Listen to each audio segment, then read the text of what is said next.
All right, let's move on to the NFC East, where for many a year they were the victim of the jokes, the NFC least, but they've got three teams, as we mentioned, at least 4-1. Two of the best going at it, 4-1 Dallas at 5-0 Philly. They've gotten their different ways. Obviously, Philly's somewhat scripted with Jalen Hurts and his emergence again as a franchise quarterback. On the other side, Dallas and Cooper Rush in for the injured Dak Prescott.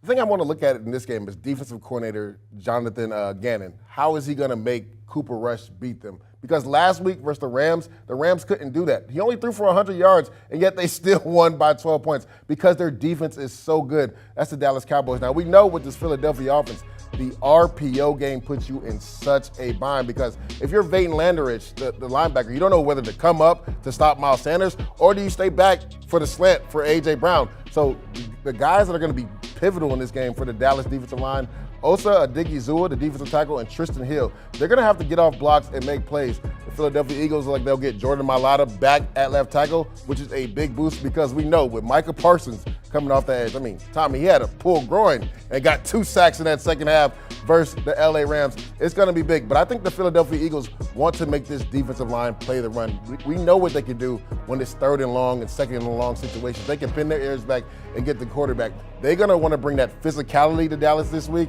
They want to see if these guys can stand up against the run. Can we just beat on them, play in and play out? Then by the time 3rd down comes, they're too tired to rush the quarterback. But they also, the Philadelphia Eagles, want to make Cooper Rush beat them. They don't want the running game to beat them. They want to make Cooper Rush win this game. So with that in mind, it's a primetime game, Sunday Night Football, where it's almost a touchdown. So you've got the road team catching 6.5 points with a total at 42.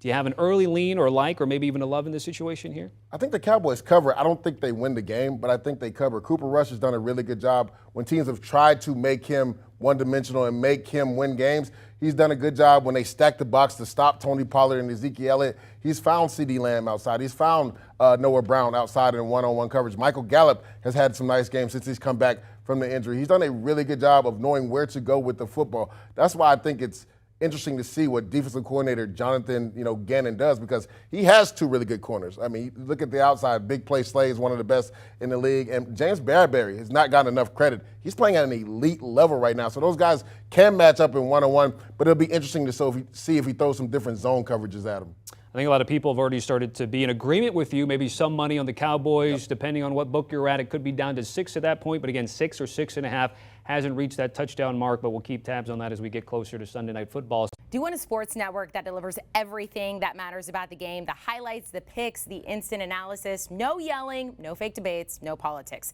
Hit the subscribe button and never miss a moment.